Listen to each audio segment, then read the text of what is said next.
Alas, the dream is reality! The Kohdok box of Jump has officially achieved its final form! With the addition of the cards from Riftbound, this box now officially contains cards from more than 100 games. More than 100! It's what I've wanted the box of junk to always be, a chance to sample so many different games that have been made throughout the years, and I have been, over the past year, adding more and more games as I've been acquiring them, and I am happy to announce that this thing has finally achieved its true potential. So, if you want to go and take a look at the box of junk, it is going to still be on sale through the rest of December, and after that point it's going to have to go up by $5. But yes, it is still everything you wanted from it. Cards from over 100 different games, a random starter deck, 4 random booster packs, a bonus item, and now an additional organized play card to help celebrate. Go and get the Kohdok box of junk in the link in the description. There were several reasons why I was skeptical about Riftbound, the League of Legends trading card game. The recent history surrounding trading card games built purely on hype or tacked onto something popular to clout, the likes of MetaZoo, VCard, and Union Arena, where the actual games are either dysfunctional, non-existent, or completely lacking innovation, products made to be purchased, not actually played with, has kind of soured me on a lot of the new games that are coming out lately. The only time I looked at Riftbound before engaging with it at PAX Unplugged was back when it was still called Project K, introduced with test cards that looked a little too polished to be test cards and resembled the generic frames seen in so many half-hearted games made these days, a video that did not feature a single designer, but instead the executive producer and the director of growth and marketing and the chief product officer, with a preview script full of hollow corpo speak that told me nothing about what the game was actually like, just that there were cards and other players and people trying to win. The exact sort of vibe I get from a game that expects a pat on the back for merely existing and to sell itself purely on its recognizable intellectual property to people who don't care how the game actually plays. Because, again, it's not like that's what they're expected to do in so many cases.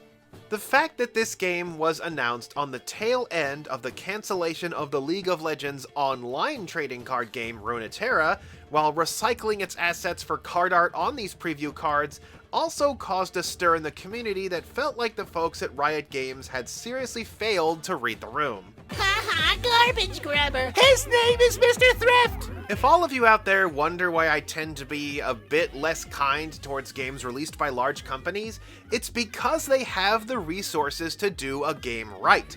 League of Legends is very profitable. Some years it makes over $1 billion, last year it made almost 400 million. So yes, I am going to be more discerning with a company that has this kind of money lying around. So, the video game League of Legends is a MOBA, or multiplayer online battle arena game, distinct from games like Overwatch or Counter-Strike in that it is played in a third-person overhead angle rather than a first-person shooter. League of Legends is a game where teams of 5 players attempt to destroy the home base or nexus of the opposing team. This is done mostly by pressing through the sentinel turrets found in the lanes that lead between bases. They do so in the guise of various charismatic heroes from all walks of life. League is a game of attrition. Trying to run straight for the enemy nexus is a doomed endeavor as the turrets keep the nexus protected from attack and players get free heals when close to their own nexus. Instead, play is done by whittling away at the opponent's defenses while strengthening your own characters through combat. League managed to catch lightning in a bottle with its design for Summoner's Rift, a map that only has 3 lanes despite there being 5 players. This means that not only are there characters that are good in each of these 3 lanes, but there's also the jungle between these lanes, where another player can gather strength off of the wildlife found there while lurking in the shadows as a possible threat. And the 5th player becomes a sort of X-Factor support character, able to pick a lane to join in order to apply additional pressure.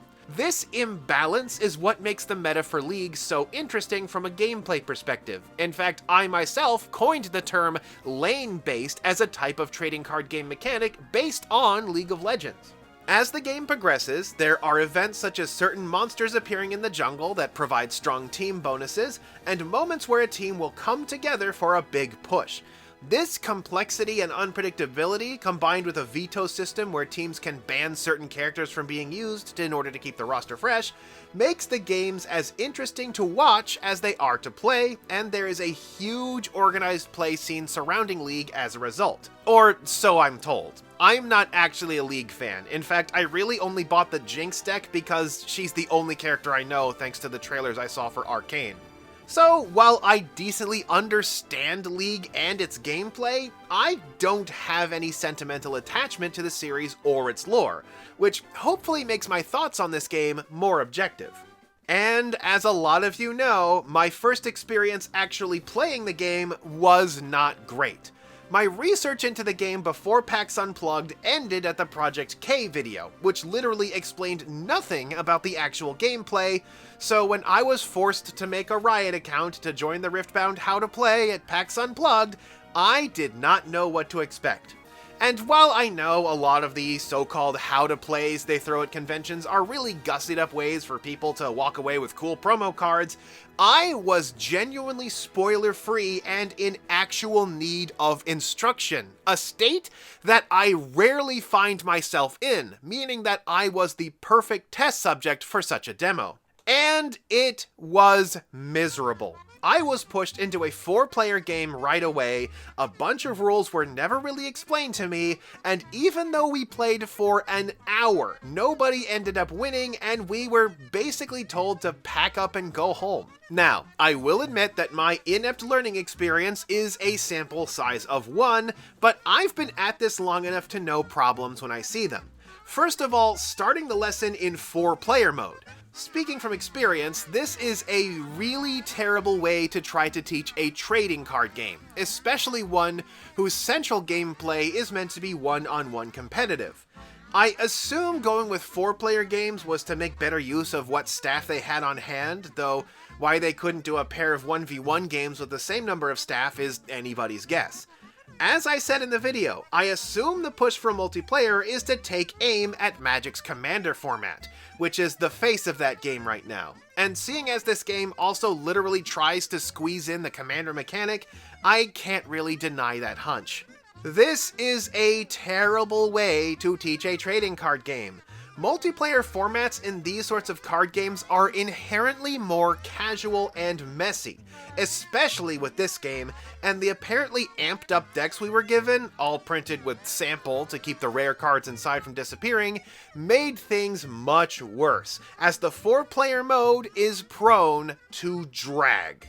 This was after I attended their quote-unquote development panel, which turned out to be more of a hype session for future sets, and felt about as tone-deaf as the initial trailer, as the same pair of the game's producers, not designers, were the ones hosting it. And this was disappointing since so many of the people attending the panel were more there to learn about how the game was designed, or to get answers regarding the game's lackluster rollout, full of product shortages, misprinted cards, booster packs without rares, poorly written rules, and already a cheating scandal at a major event due in large part to a lack of proper judging, with another scandal happening the week afterwards. These were mainly addressed in a toss-in at the end of the panel, though I will admit we do live in a time where sometimes no amount of contrition is enough once you've made up your mind about something, but there were definitely better ways they could have handled it. Making it an actual talk about the design and development of the game might have been a good start.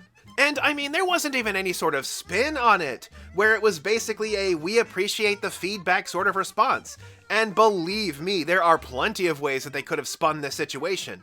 A new release, especially one as big as Riftbound, comes with it essentially an exponential increase in playtesters, and so new mistakes and errors will inevitably come to light.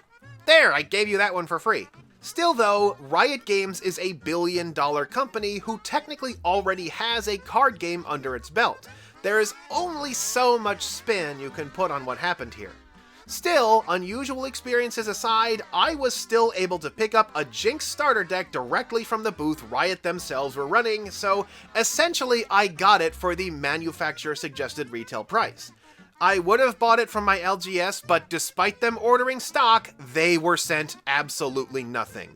The same store that had no problem getting Gundam cards in. From what I've heard through the grapevine, this was also some sort of incompetence on Riot's end. So as for the starter deck itself, let's see what we're looking at. The box, for one, looks fantastic. Yeah, it's not a Kohdok video unless I talk about the box. They are using Jinx, one of League's best known characters to those outside of the space. Again, she was the only character I recognized, and the box is large and aggressively colored with these neat little graffiti touch-ups on the borders that I don't think a lot of people noticed. This is something I have brought up before in package design, where the goal is to make the front of your packaging as eye-catching as possible. The role of the front of a games box is to get people to notice it from across the room and want to come over and pick it up, and League's strong use of contrast certainly works. I might have made Jinx even more in your face and positioned her differently. I can't tell what she's holding for one thing. It could be Jeff the Shark in a handbag for all I can tell, but otherwise good work. Riot has an internal art team, I'm sure, so I'd be shocked if they got this wrong. The visuals in general have been given an upgrade in this game, I noticed. The test cards made use of this white border, which made it look like so many of these other generic games out there.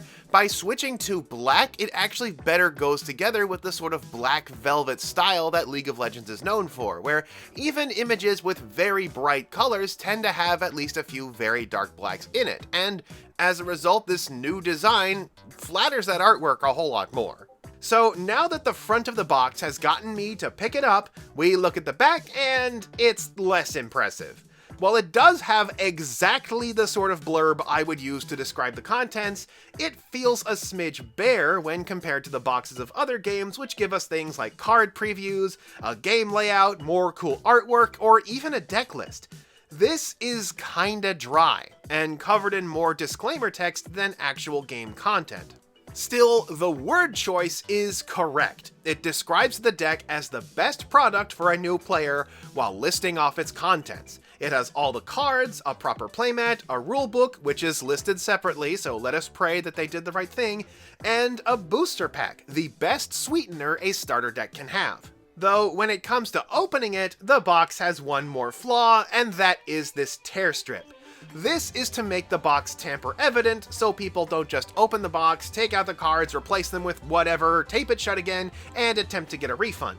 It serves a function. The problem is that we have figured out long ago how to make a box that is both tamper evident and reusable at basically no additional cost. I made a video ages ago about how the boxes for Pokemon have the tear strip to open the box on the back just underneath the hang tag. You have to tear this strip to open the box, which makes the box tamper evident and unable to hang from a post without revealing that it's been tampered with, but then you can flip the hang tag over and tuck it into the box, making it usable as effective storage, which is nice for people like me who like to display the decks they've gotten. And I know, the fact that I like to put a game back into its box after I'm done playing with it makes me some kind of crazy person in the eyes of many. See also the comment section of my Star Wars Unlimited video, but I mean, we figured this out ages ago, right? The design for a starter deck box has ascended to the point where we can have our tamper-evident cake and eat it too. But then we have part 3. The front of the box makes me pick up and check the back, which has the job of convincing me to buy it, and once I've bought it, it's up to the contents of the box itself to convince me that it was the right choice, which is an uphill battle for a deck sold at $20. $20 is the hard limit for how much I am willing to spend on a single-player starter deck HoloLive, and at that price, it better tuck me into bed, too. So, base contents. Contained within this oddball tray, which has openings on both sides for some reason, we have our deck of cards, our playmat, our rulebook, our bonus booster pack, please ignore that it's already opened, and a deck storage box. Okay, that wasn't indicated on the packaging, but I suppose it's a pleasant surprise. Now, one thing I do have to praise is the fact that the rulebook and the playmat are separate. The reason this matters is that so many games are printing the rules on the back of the playmat, which begs the obvious question. If I'm in the middle of my first game and I need to look up something from the rules, and I don't trust the Wi-Fi from the Starbucks my LGS is borrowing from to look it up on the internet, how can I check what I am supposed to do when my rulebook is currently face down and covered with cards? What am I supposed to do with this part? I don't know. Let me check the rules. Oops. So yes, the rules being separate from the playmat is actually really praiseworthy. It shouldn't be, frankly it should be the default, but here we are. And also, I thought the fact that the rulebook also depicts Jinx on the front was a coincidence, but a peek in the back of the book reveals that it's not. An interesting choice that I'll get into later. Booster packs make the best sweetener because they are a bonus item whose price can be leveraged against the full price of the starter deck. They give a player a chance to pull something rare and amazing, and it's an opportunity to see the game's further variety if the deck that they picked didn't trip their trigger. The best thing to add to a starter deck is a booster pack. So yeah, pretty good contents from a base product standpoint. It hits the two things I tend to highlight the most: separating the mat from the rules and tossing in a booster pack as a sweetener. Okay, I don't think this was intentional, but when you put the actual deck into the tuck box they included with it, the hair lines up. See, that's the card in there. I am amused. And yet, even with all of this stuff, I can't help but feel like something's missing, and I mean, I just can't put my finger on it. What is missing here? So, going over the rulebook, it opens correctly with the win condition, which it says, you gain points by conquering and holding the battlefields. First to 8 points wins.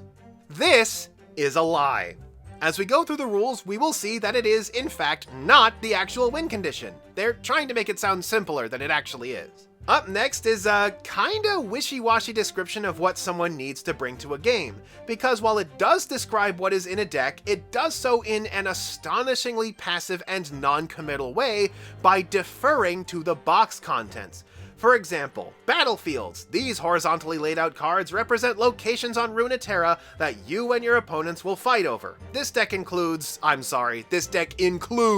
3 battlefield cards. So, how many do I need for a game? Do I need 1? 2? All 3?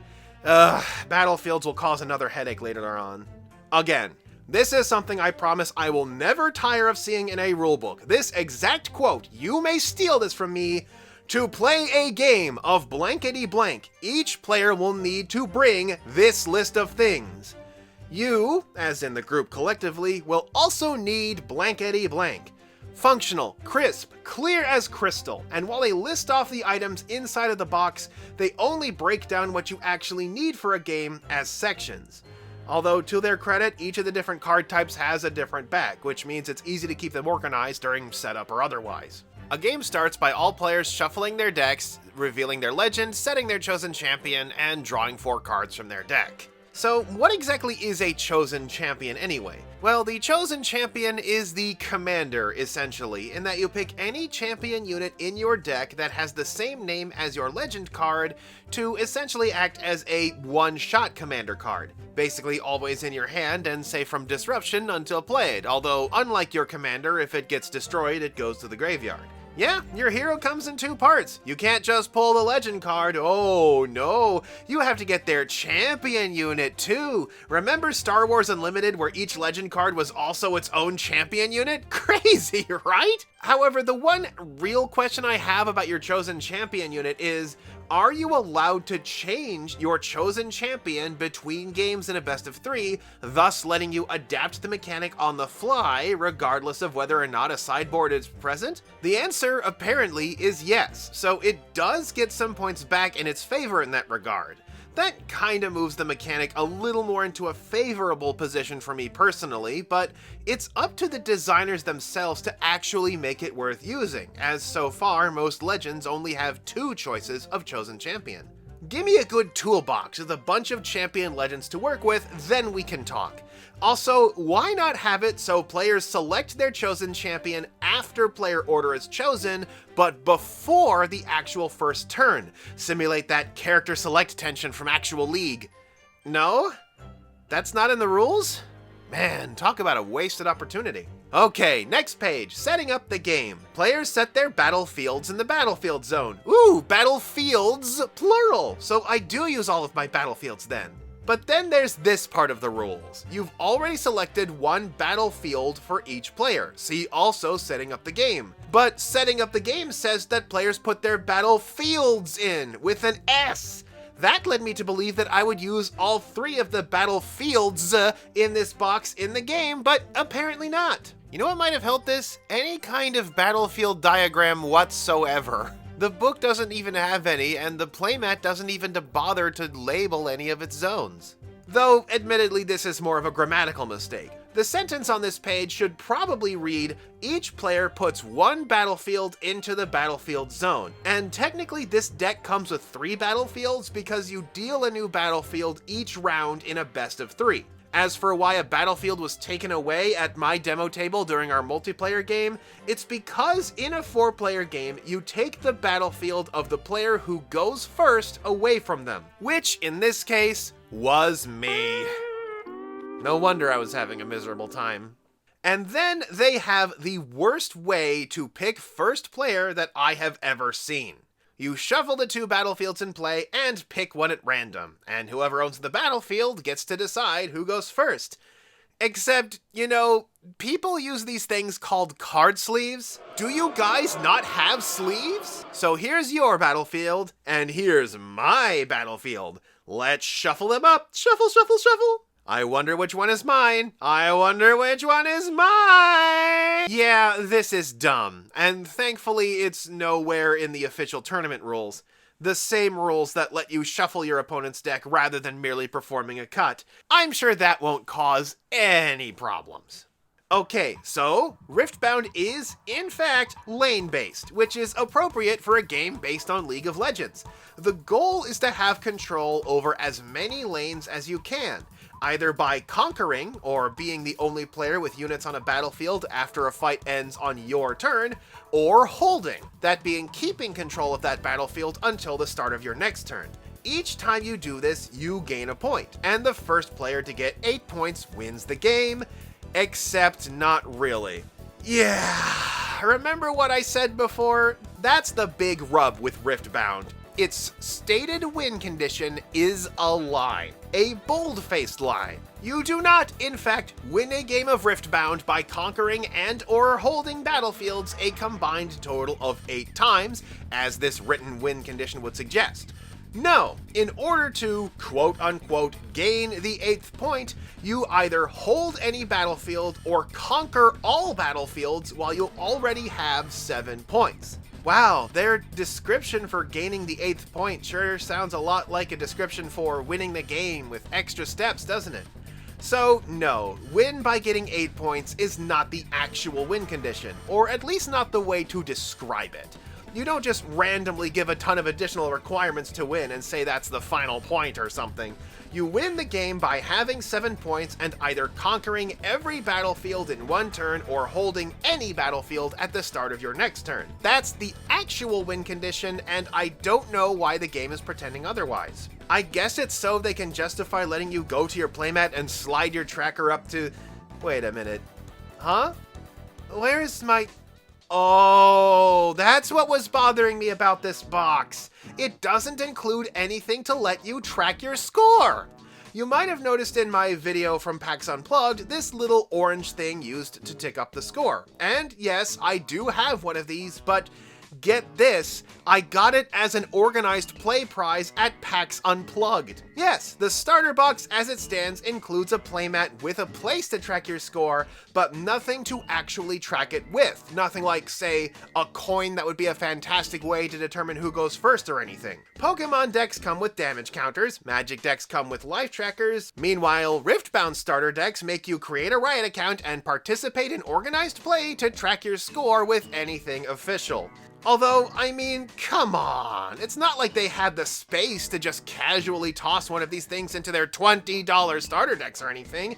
The box is just so packed full that there just wasn't any room for it. Certainly no nooks or crannies or just a toss-in on the top, right? It's wild that they only gave you half of the things needed to measure victory. It's like if Pokemon included the damage counters but not the poison or burn counters.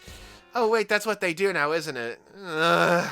Every day we stray further from Arceus's light. Anyway, back to the real win condition. Now, it may seem like an innocuous change. A player who is dominating can simply end the game on the spot, but a closer match gives the other player a chance to break out. The problem is this win condition in multiplayer, where you have to conquer 3 battlefields instead of 2, and the entire rest of the table will do everything in their power to stop you.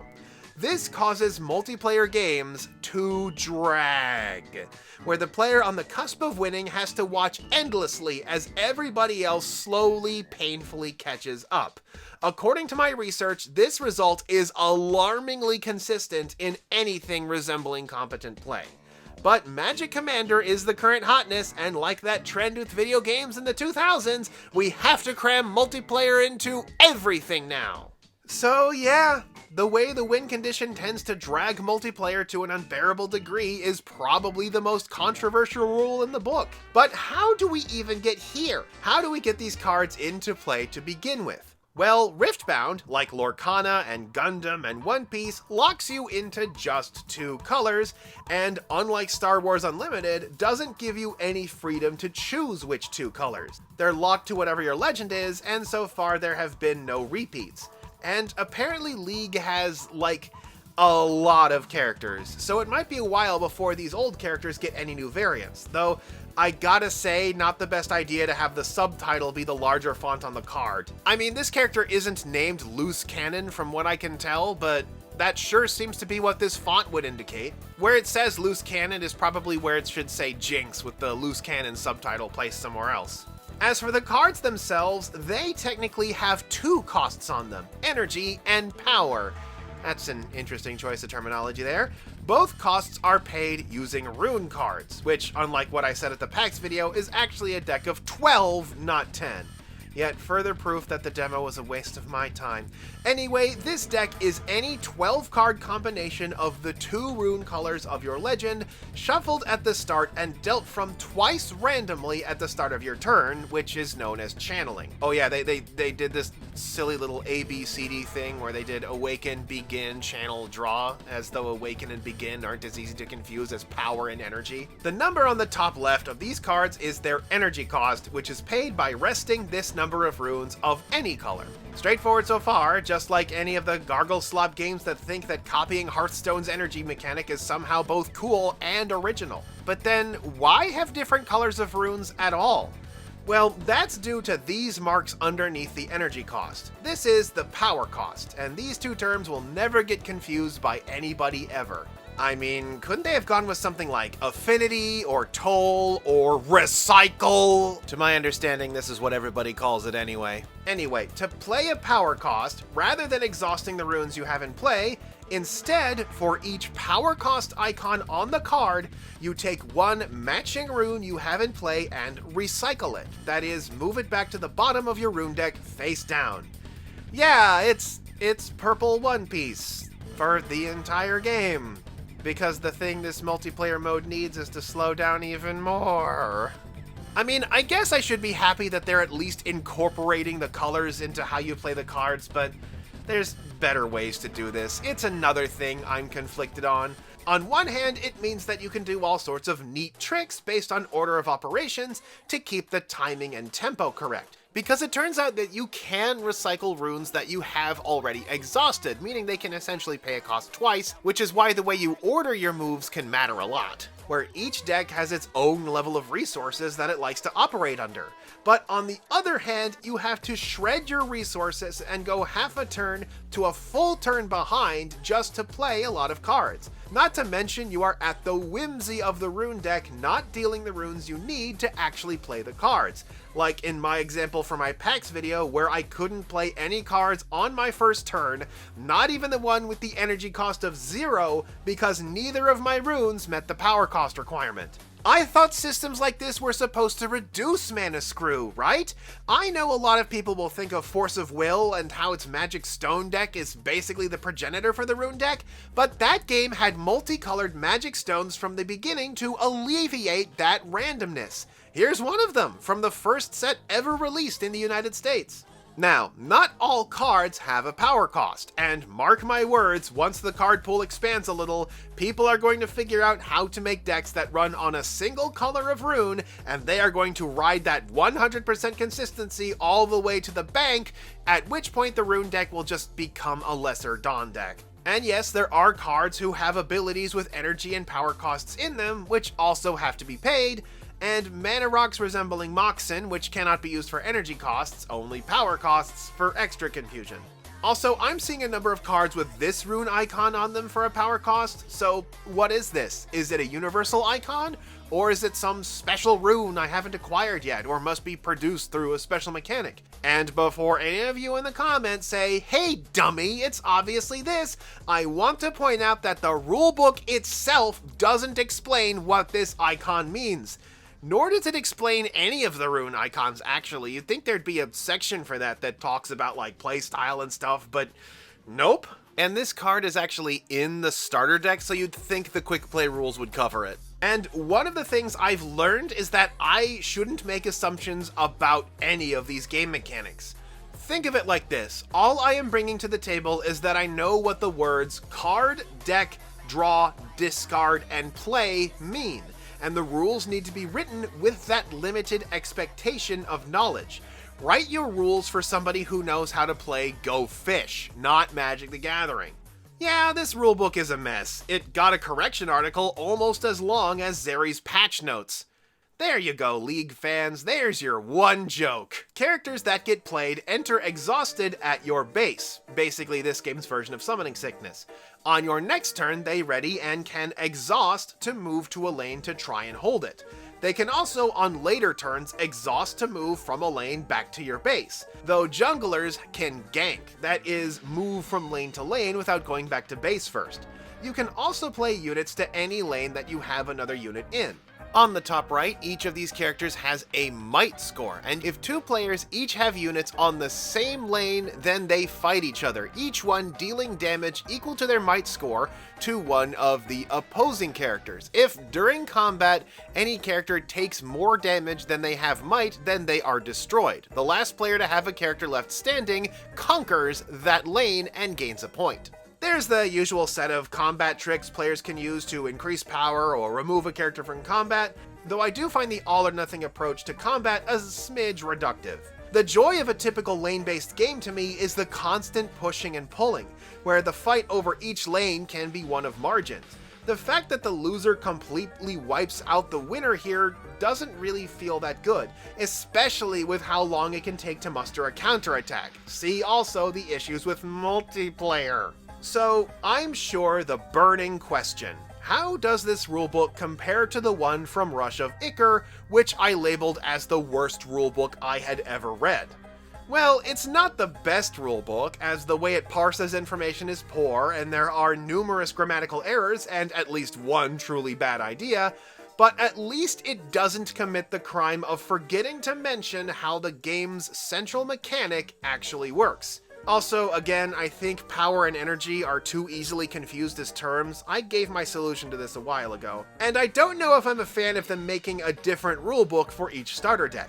They have these custom rulebooks so that they can promote the ultra super rare cards they want you to add to the deck at the end, and I think it's a little bit of a waste. I mean, we're talking about some additional moving parts here, like if you update one version of this rulebook, you have to remember to go back and update every single other custom version of the rulebook. It seems like an extra headache that I don't think will really pay off. Honestly, a standard book across all products with some kind of tip sheet for the starter sets would probably be a better choice. I mean, the shelf life of this rulebook is like one set, because once more cards are added to the pool, this tip sheet becomes outdated.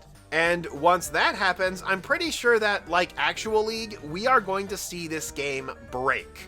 Once enough cards come out that a deck can run on a single color of rune, that will be the meta going forward and the rune system itself rendered pointless.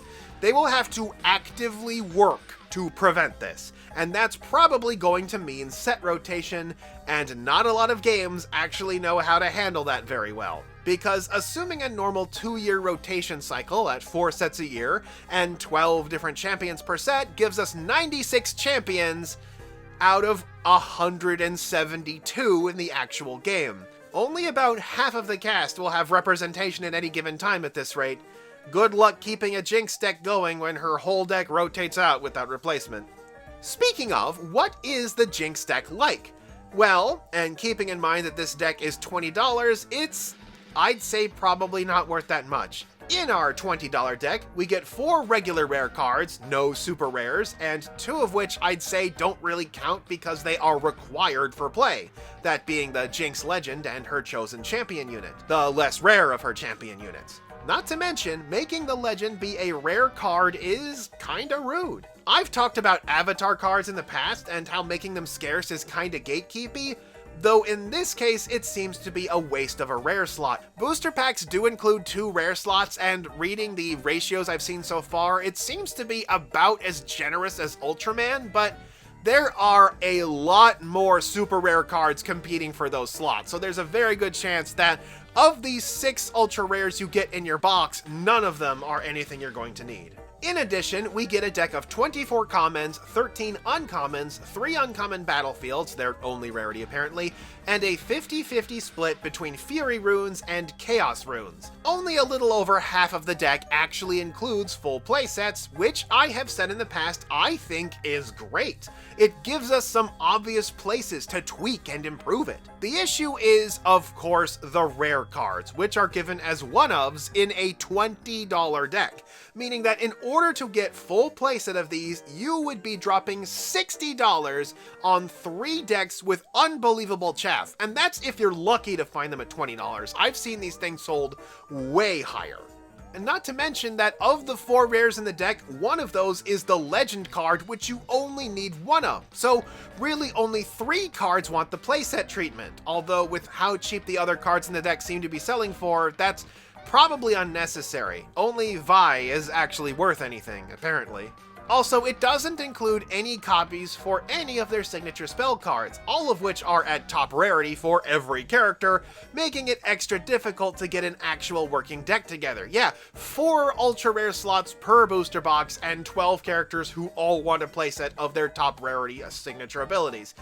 Yeah, I don't think the way the boosters are handled is all that great, because don't forget we have all those Legend cards gobbling up the rare slots while all of their playset 3 signature spells are a rarity higher, and they even have Moxen cards at that rarity to boot. And yes, I know Flesh and Blood also puts character signature abilities at top rarity, but that game has 4 heroes per set, not 12, making them considerably less scarce.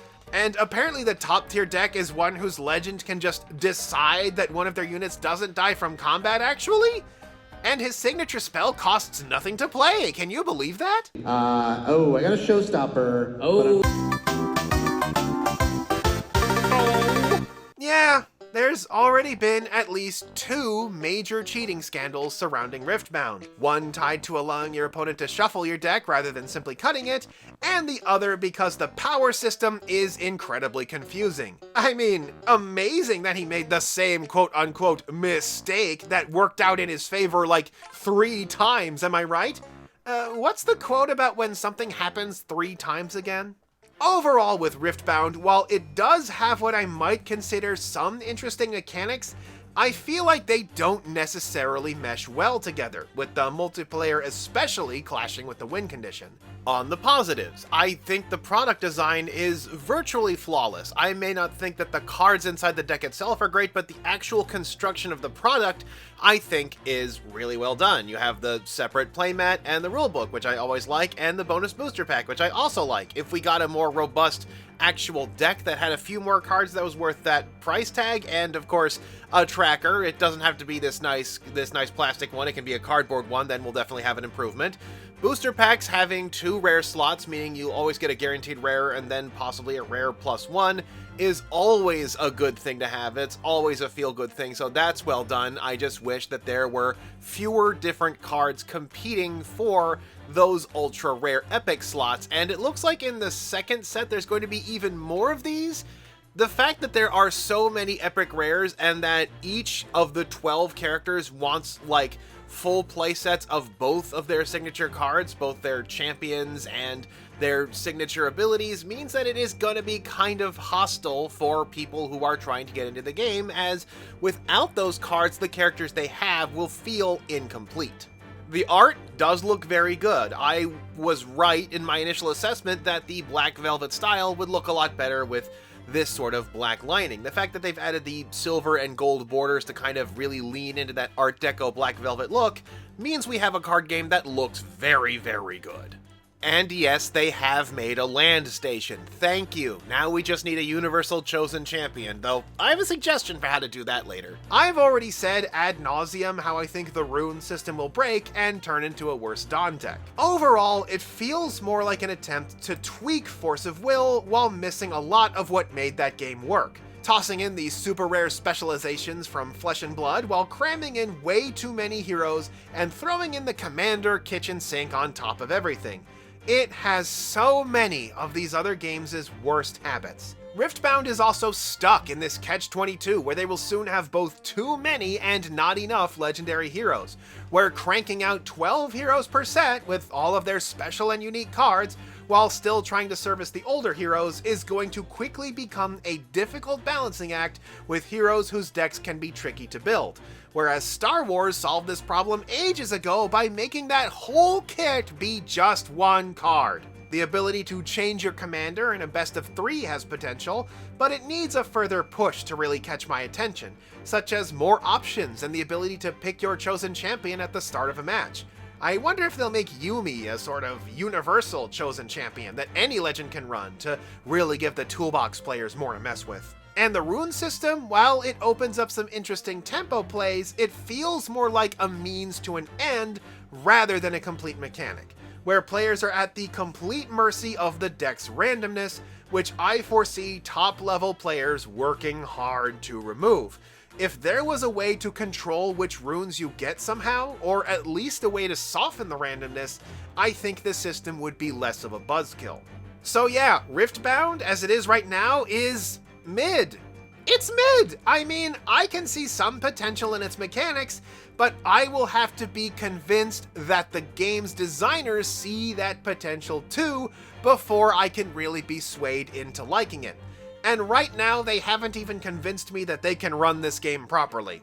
In all of their efforts to make a game that's streamlined and where you only have to shuffle the deck once, they've made something that feels out of my control, where the good ideas are held back by the bad ones. Until next time, this is Kohdok signing off. Hey, thanks for watching all the way. I know this video took a while to come out, but here it is, and thanks for bearing with all 42 some odd minutes of it. So, of course, I would like to say if you enjoyed the content or would like to see more, then feel free to like and subscribe. I'm working on trying to rebuild myself over on Patreon, and of course the Box of Junk now has more than 100 games in it, so if you want to see a bunch of the games that have been made, including a bunch that have been on this channel, feel free to check it out.